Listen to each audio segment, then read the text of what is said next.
हमारा एक रेक्टेंगल है, इस रेक्टेंगल को क्वाड्रिलेटरल भी बोल सकते हैं क्योंकि 4 फिगर है, ए बी सी डी। इसका डायगोनल बनाएंगे तो एक डायगोनल ये हो गया। ठीक है, आपको प्रूव करना है कि इन चारों साइड्स का सम डायगोनल के डबल से भी ज्यादा होता है। ठीक है, तो इस ट्रायंगल को ध्यान से देखिए। इस ट्रायंगल को जो आप ध्यान से देखेंगे, ट्रायंगल ए बी सी, तो आप कह सकते हैं कि A B plus B C is greater than A C. A B और बी सी को प्लस करेंगे तो ए सी से बड़ा हो जाएगा। इस ट्रायंगल को देख लीजिए। इस ट्रायंगल को आप देखेंगे तो आप लिख देंगे ट्रायंगल ए डी सी। इसमें आप देखेंगे तो आप लिख देंगे A D plus D C is greater than A C. A D और डी सी को प्लस करेंगे तो इससे बड़ा आएगा। ठीक है, इन दोनों को ऐड कर दीजिए। जब ऐड कर देंगे तो इधर आ जाएगा A B plus B C plus A D plus D C is greater than A C. A C 2 बार प्लस हो रहा है तो ट्वाइस ऑफ ए सी। जो बात ये प्रूफ करवाना चाहता था वो प्रूफ हो गई कि all the 4 sides of a quadrilateral is greater than twice of diagonal. आ रही बात समझ? देखिए, ये आपका क्वाड्रिलेटरल है A B C D. A B हमने 6 सेंटीमीटर ड्रॉ किया है, बी से लेकर सी तक 6.8 है, ये हमारा 8 सेंटीमीटर है, ये हमारा 5.6 सेंटीमीटर है। अब आपको डायगोनल बनाना है ए सी और बी डी। जब आप ए सी डायगोनल बनाएंगे तो देखिए यहाँ पे एक ट्रायंगल बन जाएगा। अगर मैं इसको डॉटेड लाइन से बनाऊं तो ये एक ट्रायंगल बन रहा है, ट्रायंगल ए बी सी। अब आपको पता है इन दोनों साइड का सम इससे ज्यादा होना चाहिए। ठीक है, तो ये 6 है, ये 6.8 है। ठीक है, 6 और 6.8 मिलकर 12.8 हो गया, यानी ये 12.8 नहीं हो सकता, इसको 12.8 से कम होना पड़ेगा। 12.7 हो सकता है, 12.6 हो सकता है, 12.5 हो सकता है, 12 हो सकता है। ठीक है, उसके साथ साथ इन दो साइड का सम इससे बड़ा होना चाहिए, इन दो साइड का सम इससे बड़ा होना चाहिए। तो आपके पास अलग अलग पॉसिबिलिटी है जिसको आप लिख सकते हैं। ये मिनिमम अगर हम लेंथ यहाँ पे 1 कर दें, अगर यहाँ पे मिनिमम लेंथ एक बार 1 मान लें तो 1 और 6 मिलकर 7, देखिए इससे बड़ा हो जाएगा। 1 और 6.8 मिलकर 7.8, इससे बड़ा हो जाएगा। लेकिन इन दोनों का सम करेंगे तो इससे बड़ा नहीं हो पाएगा, तो 1 नहीं हो सकता। ठीक है, ऐसे आपको अलग अलग नंबर ट्राई करने हैं। 1 की जगह 2 करिए, 3 करिए, 5 करिए।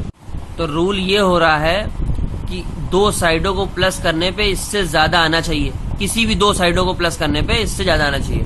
आपसे पूछ रहा है फाइंड द मिनिमम लेंथ, सबसे कम लेंथ बताइए जिसमें ये रूल फॉलो हो जाएगा ट्रायंगल वाला। तो अगर हम 1 लेते हैं तो 1 + 6 करने पे 7 हो जा रहा है, देखिए इससे ज्यादा हो गया। 1 + 6.8 करने पे 7.8 हो गया, जो इससे ज्यादा हो गया। और 6 और 6.8 दोनों सम करेंगे तो 1 से ज्यादा हो जाएगा, यानी 1 लेने पे तो पूरी सिचुएशन फॉलो हो रही है। ठीक है, अब आपको मिनिमम पता लगाना है।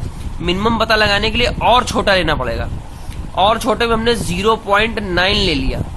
ठीक है, 0.9 और 6 करने पे 6.9 हो जा रहा है, देखिए सेकंड थर्ड वाली साइड से बड़ा चलेगा।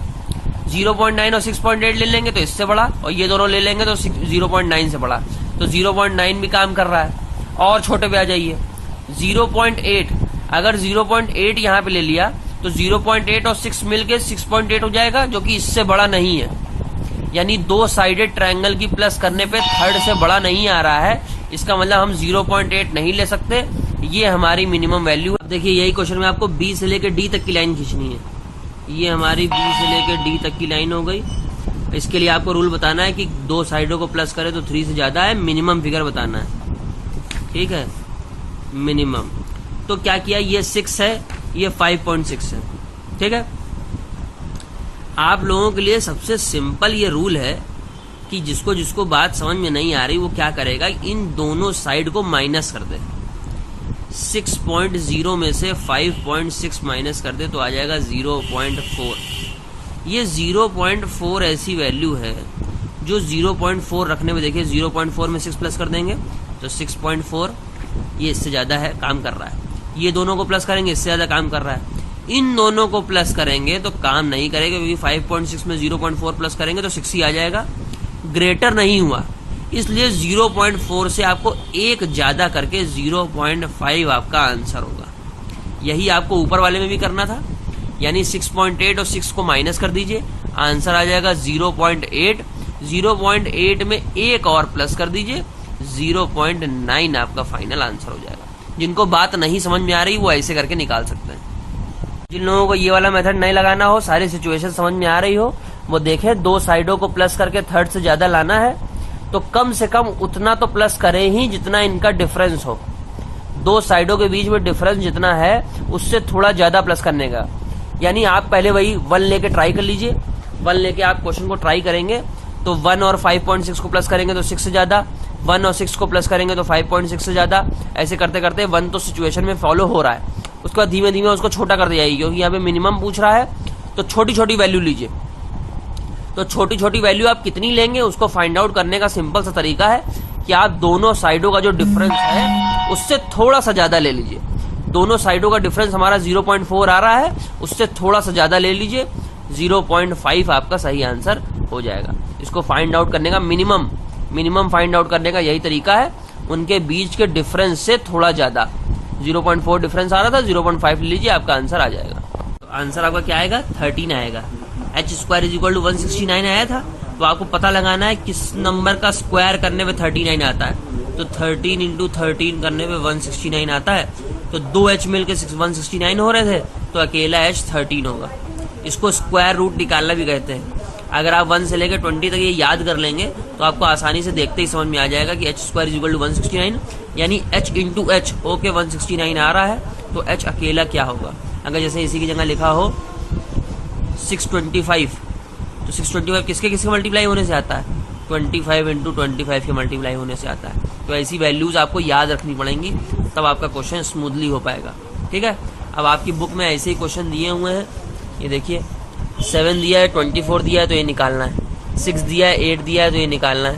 9 दिया है, 12 दिया है, ये निकालना है। तो इनमें से एक क्वेश्चन कर देता हूँ, बाकी के क्वेश्चन आप लोग ट्राई करेंगे।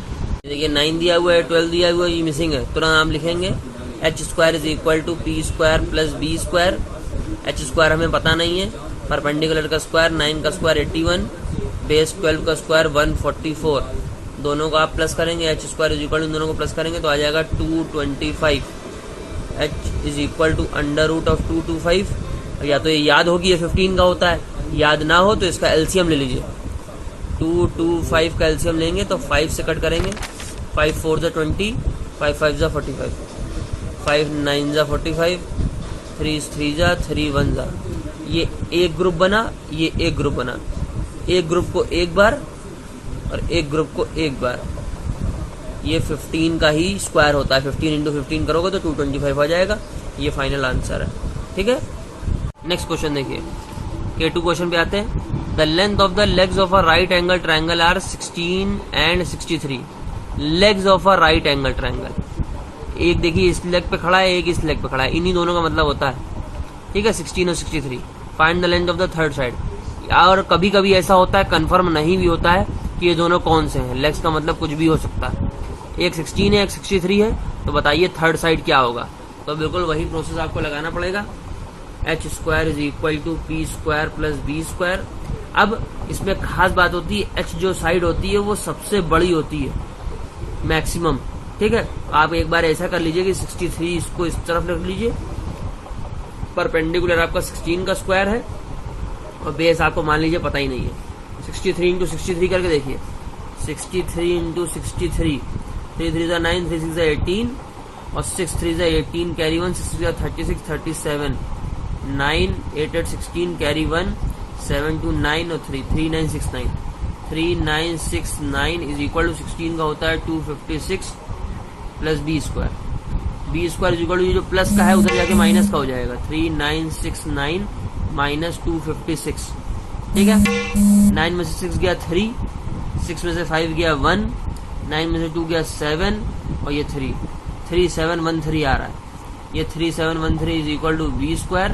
अब b = आपको वही एलसीएम लेने वाला प्रोसेस जो आपने यहाँ लगाया था, वही लगा के फाइनल आंसर बताना पड़ेगा कि कितना आ रहा है। हो सकता है 63 को इधर रखने पे, इन दोनों को प्लस करने पे अलग ही आंसर आए। तो ये आपकी उसके ऊपर है, प्रैक्टिस के ऊपर, कि आप कितनी प्रैक्टिस करेंगे तब आपको पता चल जाएगा कौन सा आंसर क्या आ रहा है। ठीक है, जरूरी नहीं है ये 63 रखने पे ही सही आंसर आ जाए, हो सकता है ये दोनों आंसर इधर रखने हो तब फाइनल आंसर। देखिए हमने अगर 63 को यहाँ ले लिया और ये यहाँ लिया तो हमारा आंसर ये किसी का भी स्क्वायर नहीं है, तो ये हमारा प्रोसेस बिल्कुल गलत हो जा रहा है। ठीक है, दूसरा प्रोसेस करेंगे, H square is equal to P square plus B square, यहाँ पे 16 का स्क्वायर कर दिया और यहाँ पे 63 का स्क्वायर कर दिया।